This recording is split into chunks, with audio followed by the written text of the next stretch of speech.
Assalamualaikum warahmatullahi wabarakatuh. Waalaikumsalam warahmatullahi wabarakatuh. Puji syukur sama-sama kita aturkan kepada Allah Subhanahu wa Ta'ala. Dengan rahmat dan ridhonya kita masih bisa diberi kesempatan untuk berkumpul di TK dan SPG Aisyah dalam berbagi ilmu. Selanjutnya salawat beriring salam atas Nabi besar kita yakni Nabi besar Muhammad Sallallahu Alaihi Wasallam dengan untaian kata Allahumma sholli ala Muhammad wa ala ali Muhammad. Baiklah teman-teman, di sini saya berdiri di sini hanya untuk berbagi pengalaman dan kita saling berbagi. Di sini saya akan memaparkan tentang aksi nyata modul 1.4 tentang budaya positif. Nah, di sini budaya positif yaitu menyebarkan pemahaman dan pengalaman penerapan budaya positif di sekolah kita. Nah, di sini saya mengucapkan selamat datang untuk para rekan-rekan semua. Mari belajar bersama, berkolaborasi, berubah untuk lebih baik, saling mendukung demi mewujudkan disiplin positif di sekolah kita Taman Kanak-kanak Aisyah. Di sini ada konsep utama modul budaya positif, yang mana yang pertama yaitu perubahan paradigma belajar. Nah, di sini kita harus bisa memberi perubahan paradigma atau pola pikir kita untuk lebih maju lagi. Yang kedua yaitu motivasi perilaku manusia. Yang ketiga yaitu disiplin positif. Yang keempat posisi kontrol restitusi. Yang keempat yaitu kebutuhan dasar manusia. Yang kelima yaitu keyakinan kelas. Yang keenam yaitu segitiga restitusi. Nah, kita akan membahas nanti satu persatu. Yang sekarang pembelajaran dengan paradigma baru. Nah, apa ya yang dimaksud dengan pembelajaran dengan paradigma baru? Pembelajaran dengan paradigma baru yaitu pembelajaran yang dirancang berdasarkan prinsip pembelajaran yang terdiferensiasi, sehingga setiap siswa belajar sesuai dengan kebutuhan dan tahap perkembangan untuk mewujudkan merdeka belajar dan profil Pancasila. Nah, kita sama-sama tahu ya rekan-rekan semua apa saja profil Pancasila itu. Boleh ibu-ibu disebutkan dulu apa saja ya yang ibu ketahui tentang profil Pancasila. Di sini kita ada profil Pancasila yaitu mandiri, Bersikap kritis, bernalar kritis, kemudian kreatif, berkolaboratif, dan bergotong royong. Nah, kemudian di sini ada disiplin positif. Nah, di sini ada beberapa poin, ada 3 poin kita mengambil untuk disiplin positifnya, yaitu yang pertama yaitu disiplin dimaknai menjadi suatu yang dilakukan seseorang pada orang lain untuk mendapatkan kepatuhan. Kita cenderung menghubungkan kata disiplin dengan ketidaknyamanan. Nah, itu benar sekali. Terkadang kita memberikan aturan. Nah, aturan yang kita berikan kepada murid atau peserta didik kita, terkadang kita memberikan aturan hanya sepihak saja, sehingga sepihak lain atau murid kita merasa tidak nyaman dengan aturan yang kita buat. Kemudian yang kedua itu sebagai pendidik kita bertujuan untuk menciptakan anak-anak yang memiliki disiplin diri, sehingga mereka bisa berperilaku dengan mengacu pada nilai-nilai kebajikan universal dan memiliki motivasi intrinsik bukan ekstrinsik. Nah, yang ketiga yaitu disiplin positif merupakan salah satu cara untuk penerapan disiplin yang bertujuan untuk menumbuhkan kesadaran serta memberdayakan anak untuk melakukan sesuatu tanpa ancaman ataupun hukuman. Nah, ini yang sering kita lakukan. Ancaman, hukuman, ini yang sangat sering kita lakukan terhadap peserta didik kita. Nah, di sini kita mulai merubah diri kita lagi untuk tidak melakukan hal tersebut. Selanjutnya yaitu kebutuhan dasar manusia. Nah, di sini ada beberapa kebutuhan dasar manusia. Yang pertama yaitu bertahan hidup. Nah, Manusia itu bertahan hidup untuk mencapai suatu tujuan yang semaksimal mungkin. Kemudian yang kedua yaitu kasih sayang dan rasa diterima. Nah, setiap kita pasti membutuhkan kasih sayang dan kita bisa dan rasa diterima oleh komunitas kita sendiri, baik itu di lingkungan kita sendiri maupun di lingkungan luar. Kemudian yang ketiga yaitu penguasaan. Yang keempat yaitu kebebasan, yang kelima yaitu kesenangan. Kita lanjut. Nah, di sini ada motivasi perilaku manusia. Nah, motivasi perilaku manusia itu adalah motivasi merupakan dorongan yang timbul pada diri seseorang secara sadar atau tidak sadar untuk melakukan sesuatu tindakan dengan tujuan tertentu. Nah, di sini ada beberapa poin yaitu menghindari ketidaknyamanan dan hukuman. Di sini adalah murid melakukan disiplin diri dikarenakan takut hukuman atau motivasi ekstrim. Nah, di sini kita sering seperti itu ya ibu-ibu ya. Kita murid itu patuh sama kita semua karena mengapa? Karena dia merasa takut. Karena dia merasa takut dengan apa yang akan hukuman yang akan kita berikan. Nah, itu adalah motivasi ekstrim. Itu tidak boleh kita pakai lagi. Yang kedua yaitu mendapatkan imbalan atau penghargaan dari orang lain. Nah, ini juga tidak bagus. Karena murid melakukan disiplin diri karena ingin mendapatkan imbalan. Nah, itu juga yang sering kita lakukan. Karena kalau anak-anak yang bisa dia melakukan ini atau dia bisa melakukan atau dia datang tepat waktu, nanti ibu akan kasih hadiah. Nah, itu tidak baik sekali untuk peserta didik kita. Nah, yang selanjutnya itu menghargai nilai-nilai kebajikan diri sendiri. Nah, ini yang lebih tepat akan kita pakai yaitu murid melakukan disiplin diri, sadar akan nilai-nilai kebajikan dirinya dan ini merupakan motivasi intrinsik. Nah, ini yang bagus kita lakukan untuk peserta didik kita. Jadi kita tidak lagi akan memberikan hukuman atau imbalan, sebaiknya kesadaran dari peserta didik itu sendiri. Kita lanjut.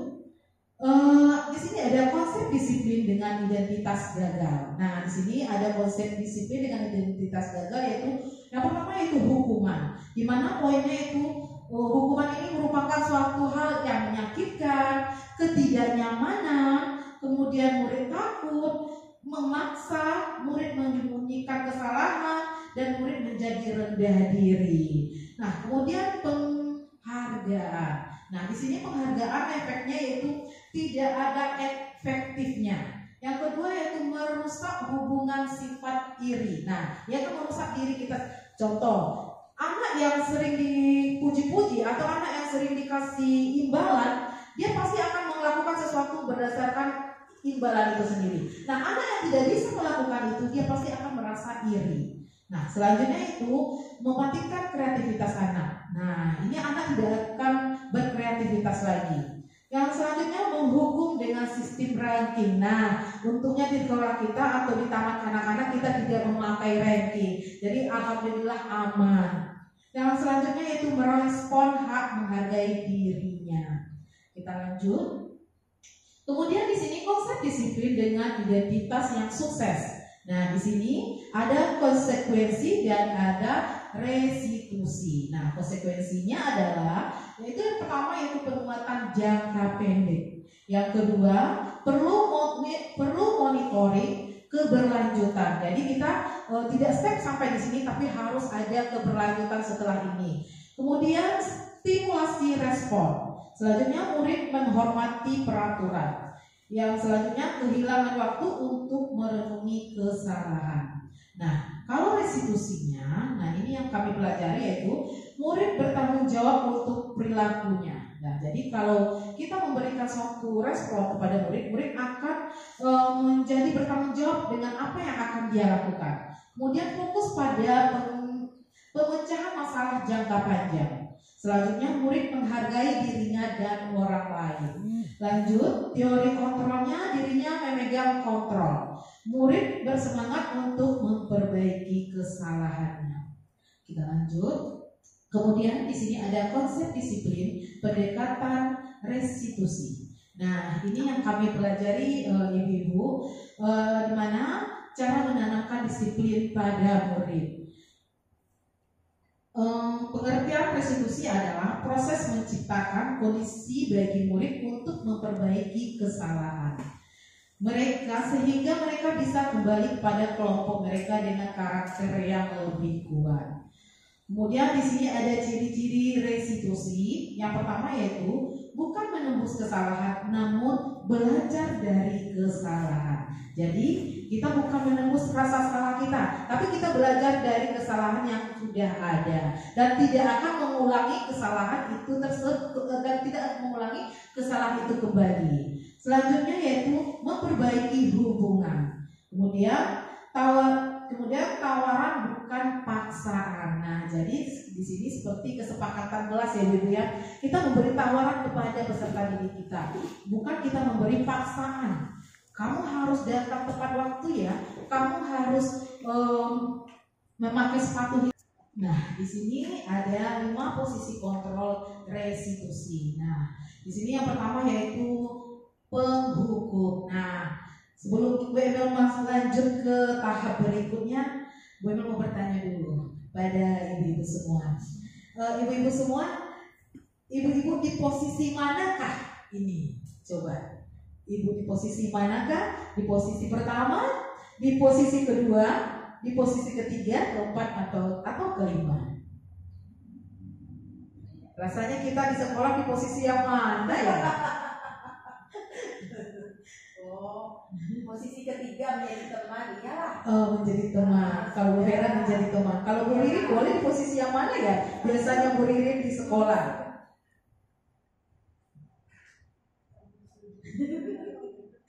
Di posisi yang mana ya? Kadang-kadang di posisi Sisi pertama. Ya, Kadang-kadang kita berada di posisi pertama. Terkadang kita di posisi ketiga. Benar sekali. Itu benar sekali. Nah, gue itu juga. Di awal sebelum gue ikut CGP, gue memang di posisi pertama dan ketiga, juga sekali-sekali posisinya kedua. Nah, kenapa? Kita bahas satu persatu.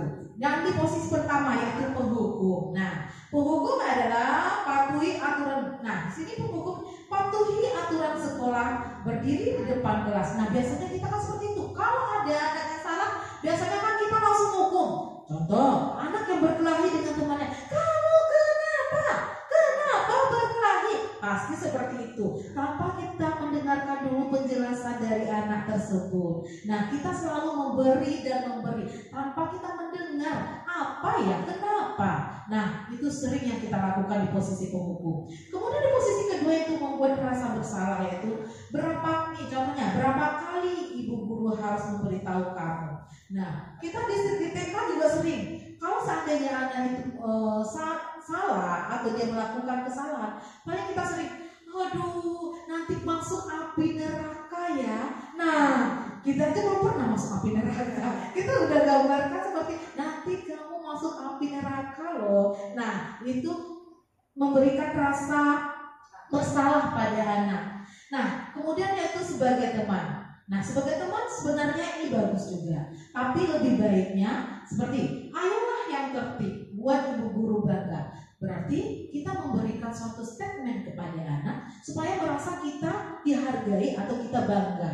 Jadi anak itu patuh, taat dengan aturan hanya karena merasa kebanggaan untuk ibu gurunya, bukan dari kesadaran mereka sendiri. Nah, kemudian yang posisi keempat yaitu pemantau. Nah, di mana kamu sudah melanggar apa peraturan dan konsekuensinya. Nah, di sini kita sudah ada aturan di sekolah, sudah ada konsekuensinya, seperti kalau anak di TK biasanya kalau tidak membereskan mainan nanti pulangnya lama. Nah, itu konsekuensinya. Aturannya kalau kamu tidak membereskan mainan, konsekuensinya kamu akan pulang lama. Nah, itu seharusnya tidak kita pakai lagi. Nah, yang paling bagus adalah di posisi manajer. Di posisi manajer ini adalah di sini, apakah kamu tahu kesalahanmu? Kita bertanya terlebih dahulu. Kemudian, kira-kira bagaimana kamu memperbaiki memperbaiki kesalahannya. Nah, di sini kita berkonsultasi kepada anak tersebut. Kita menanyakan apa sih kesalahannya, apa kesalahan yang sudah mereka buat. Nah, dari kesalahan mereka buat, mereka akan bisa menyelesaikan masalah mereka itu sendiri. Nah, disinilah posisi yang paling bagus, yaitu posisi manajer. Mungkin kita akan berubah ke posisi manajer. Jangan kita pakai posisi yang ini lagi, karena untuk CGP atau guru-guru hebat pasti dia mau berubah untuk maju. Nah, di sini ada keyakinan kelas, kita skip aja ya Bu. Nah, di sini ada segitiga restitusi. Nah, di sini segitiga restitusi ini adalah yang pertama, yaitu menstabilkan identitas, di mana kita semua akan melakukan hal yang terbaik dalam hidup kita. Yang kedua yaitu validasi tindakan yang salah. Di sini semua perilaku memiliki alasan. Pastinya setiap yang kita lakukan pasti memiliki alasannya. Yang ketiga itu menanyakan keyakinan. Nah, kita semua memiliki motivasi internal.